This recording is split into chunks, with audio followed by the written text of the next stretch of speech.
Dear learners, आज फिर आपका स्वागत है और हम उपस्थित हैं इकाइयों को लेकर के। और इसमें एक विशेष इकाई जिसे हम मोललता कहते हैं को लेकर के आए हैं। मैं समझ रहा हूं कि धीमे धीमे आप इकाइयों को समझ रहे होंगे और एक एक करके हम बड़ी सरलता से आपको इकाई सिखा रहे हैं, क्योंकि रसायन विज्ञान में इन इकाइयों का, सांद्रण की इकाइयों का बड़ा महत्व है। यदि ये आपको स्पष्ट हो जाती हैं तो बहुत सी समस्याएं आपकी रसायन विज्ञान की समाप्त हो जाती हैं। तो आज लेके आए हैं मोललता। देखिए, मोललता को छोटी एम से व्यक्त करते हैं। ठीक है, पहली बात तो ये समझ लीजिए कि इसे जहां हम मोलरता को एम से, बड़ी एम से व्यक्त कर रहे थे, वहीं इस मोलरता को छोटी एम से व्यक्त करते हैं। देखिए, नियमानुसार तो ये है कि इटैलिक बड़ी एम और इटैलिक छोटी एम माने टेढ़ी का प्रयोग किया जाता है, लेकिन अब ऐसा जो हमारे व्यवहार में है वो ऐसा ज्यादा नहीं है, इसलिए हम कह देते हैं कि इसे छोटी एम से व्यक्त करते हैं। अब मोललता क्या है? विलायक के 1000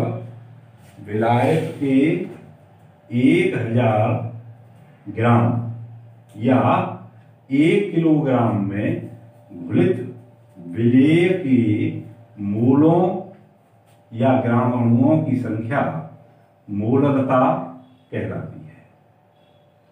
माने विलायक हमारा यहां पर 1 किलोग्राम है। देखिए, परिवर्तन है, वहां हम 1 लीटर प्रयोग कर रहे थे, यहां हमने इसको 1 किलोग्राम कर दिया है और उसमें ग्राम अणु या मोलों की संख्या जुड़ी हुई है। या इसे हम दूसरी तरह से ऐसे कह सकते हैं कि किसी विलयन की मोललता 1 किलोग्राम विलायक में उपस्थित विलेय के मोलों की संख्या है। अब क्योंकि यहां हमने किलोग्राम शब्द का प्रयोग किया है, इसलिए ये आप ध्यान रखें कि ये ताप आधारित फंक्शन नहीं है। माने ताप परिवर्तन पर इस इकाई में कोई परिवर्तन नहीं होता। कारण क्या है कि मोलों की जो संख्या है वो किलोग्राम में मिली हुई है और किलोग्राम ताप से अपरिवर्तित रहता है, जबकि लीटर ताप से परिवर्तित हो जाता था। तो इसलिए ये ध्यान रखिएगा कि ये इकाई ताप से प्रभावित नहीं होती है। अब इसे हम गणितीय रूप में कैसे कह सकते हैं? तो गणितीय रूप में कहने के लिए m = विलेय के मोलों की संख्या माने n बटे विलायक का किलोग्राम में द्रव्यमान, विलायक का किलोग्राम में द्रव्यमान, जिसे हम बड़े W से प्रयोग करते हैं। तो यहां m क्या है? मोललता,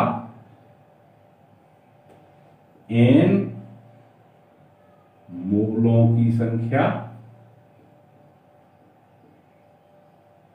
या ग्राम अणुओं की संख्या और W विलायक का किलोग्राम में भार। ठीक है, तो इसे हम लिख सकते हैं, ये हम यदि से पहला समीकरण, तो इस तरह से लिख सकते हैं। फिर n बराबर आप जान चुके हैं पहले भी पिछली वीडियो में, n बराबर या जो मोलों की संख्या है, चलो पीछे से, n बराबर ग्राम में भार W W बटे अणुभार एम।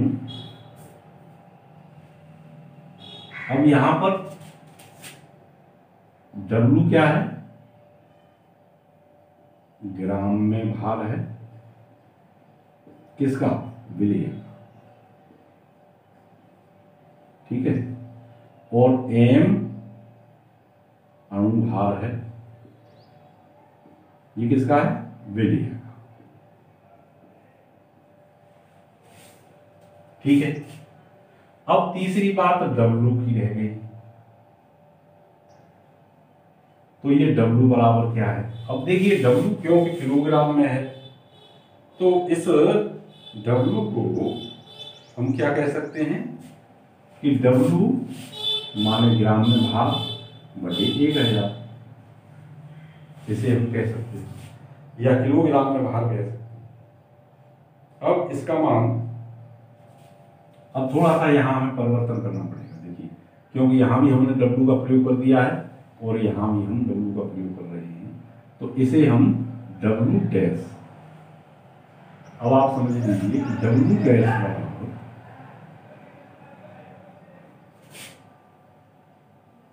ग्राम में भार किसका, विलायक, ठीक है, ये समझ में आ गया।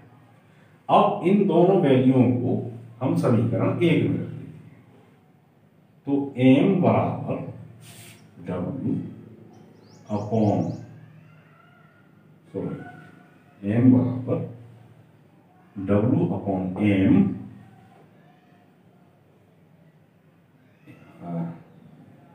बटे W डैश, छोटा W, W डैश बटे 1, या इसे और आगे कैलकुलेट कर देते हैं, तो W into W dash, W upon M into 1000 upon W dash. W देखिए यहां फिर आप समझ लीजिए, ये हमारा एक सूत्र हो गया, W विलेय की ग्राम में मात्रा, M विलेय का अणुभार और W डैश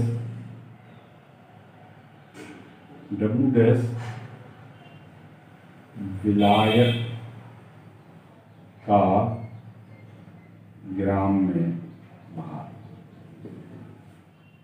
इसी को आप दूसरी तरह से लिख सकते हैं कि यदि हमें यहां पर विलायक का द्रव्यमान निकालना है, विलायक का द्रव्यमान निकालना है, तो W डैश इक्वल टू होगा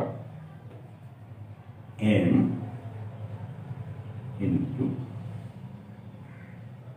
M माने मोलरता, M इंटू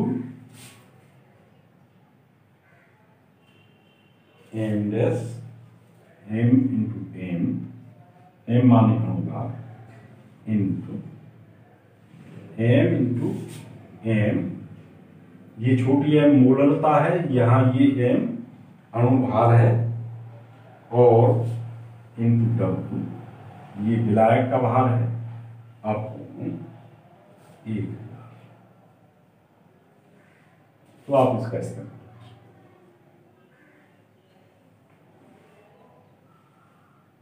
ठीक है। अब देखिए आप इसे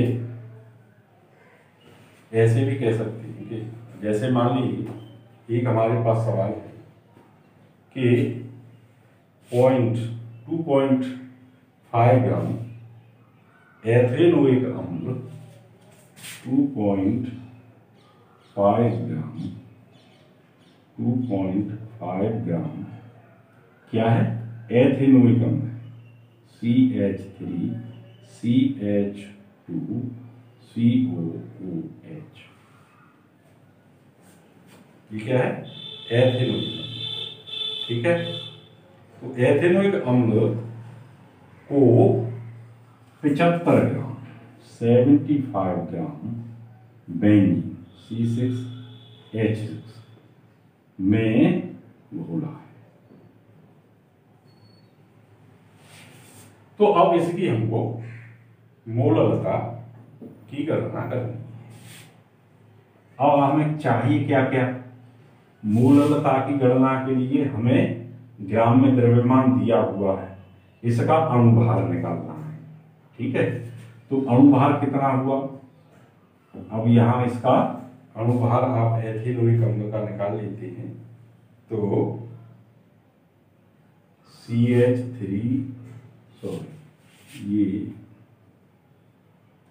CH3COOH एथिलोइक अम्ल है। ठीक है, तो यहां कार्बन कितने हैं, 2, 12 गुणा 2 प्लस हाइड्रोजन कितनी है, 4 प्लस 1 गुणा 4 प्लस ऑक्सीजन कितनी है, 2, 16 गुणा 2 इक्वल, ये कितना हुआ,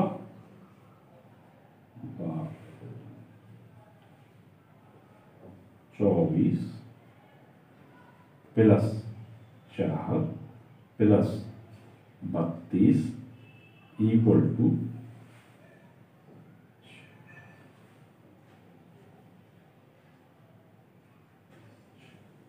60।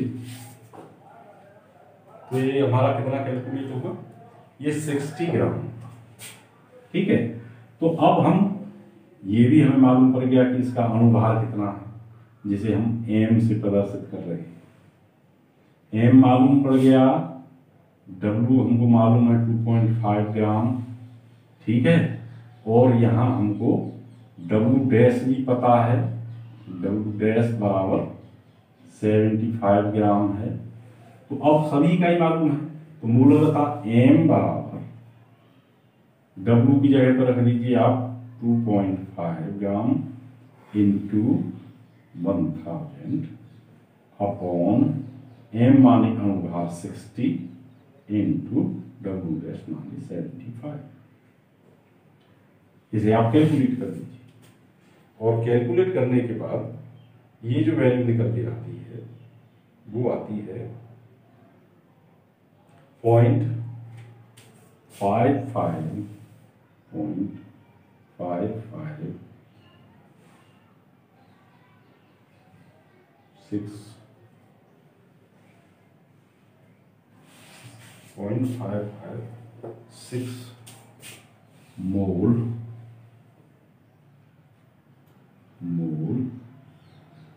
प्रति किलो।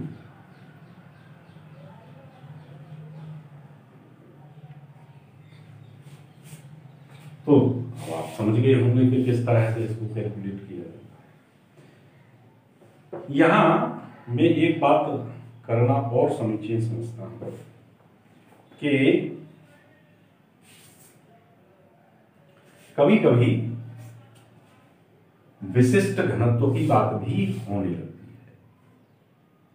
तो देखिए, विशिष्ट घनत्व के लिए भी मैं यहां आपको थोड़ा सा बता देता हूं, क्योंकि विशिष्ट घनत्व की इकाई भी हम उपयोग करते हैं। तो विशिष्ट घनत्व, अब ये मैं मिटा दिया हूं इसको, थोड़ा सा विशिष्ट घनत्व के बारे में भी बता। ठीक है, तो आपको ये भी जरूरत पड़ती है, तो उसका भी आप यहां अध्ययन कर सकते हैं।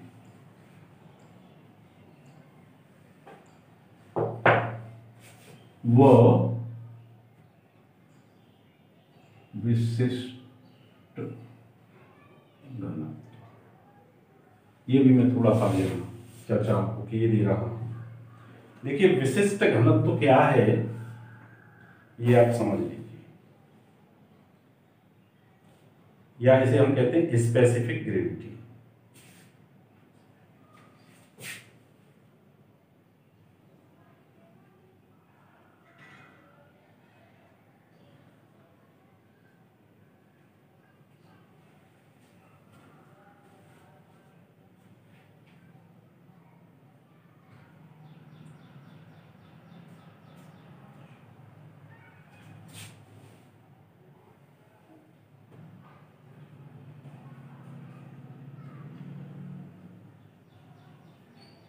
Specific gravity. तो विशिष्ट घनत्व और घनत्व, विशिष्ट घनत्व एवं घनत्व, इन दोनों में थोड़ा सा आप अंतर समझें। तो विशिष्ट घनत्व उन विलयनों के लिए प्रयोग होता है जिनमें कोई पदार्थ घुला हुआ होता है, लेकिन शुद्ध पदार्थ के लिए घनत्व का प्रयोग होता है। नोट करें आप इस बात को, विशिष्ट घनत्व उन विलयनों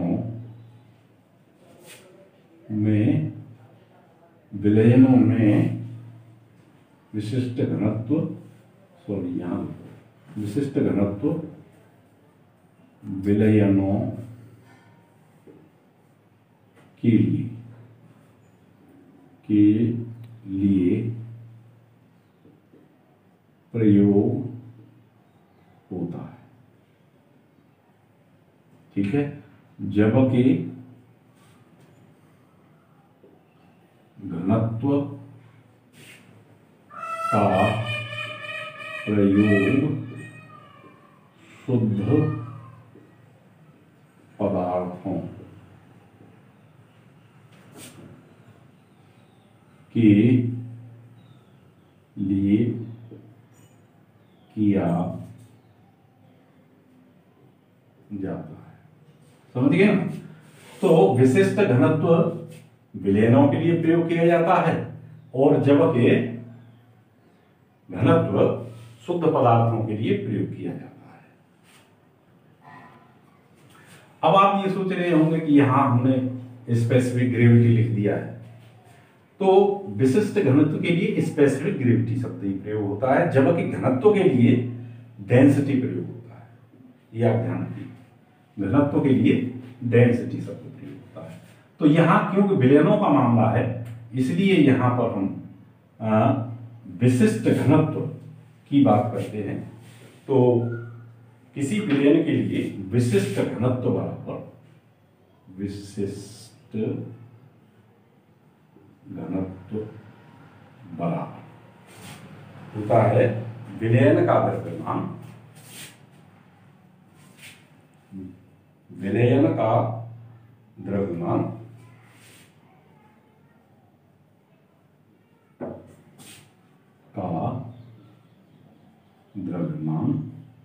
बटे विलयन का द्रव्यमान बटे विलयन का आयतन, विलयन का आयतन। यहां बात ध्यान रखने की है, विलयन का ही द्रव्यमान है और विलयन का ही आयतन है, ये बात आप ध्यान रखिएगा। ठीक है, तो इसके लिए हम प्रयोग कर लेते हैं इस इकाई का भी, कहीं जरूरत पड़ जाती है कह देते हैं कि जैसे H2SO4 इतने घनत्व का है, उसका विलयन इतने घनत्व का दिया हुआ है, तो वहां कभी आपको आयतन निकालना होता है या कभी उसका द्रव्यमान निकालना होता है, तो तब ऐसी स्थिति में हम इस इकाई का प्रयोग कर लेते हैं। और यहां मैं आपको ये बात बता दूं कि ये विशिष्ट घनत्व जो है, ये देखिए विलयन का आयतन ये ताप आधारित है, ये ध्यान रखना। तो थोड़ा सा ये आपको ध्यान रखना पड़ेगा। अब मैं समझता हूं कि ये बात आपकी समझ में आ गई होगी। अब वो नेक्स्ट वीडियो में हम एक और विशेष इकाई मोलर नॉर्मलता की चर्चा करेंगे। तब तक के लिए धन्यवाद।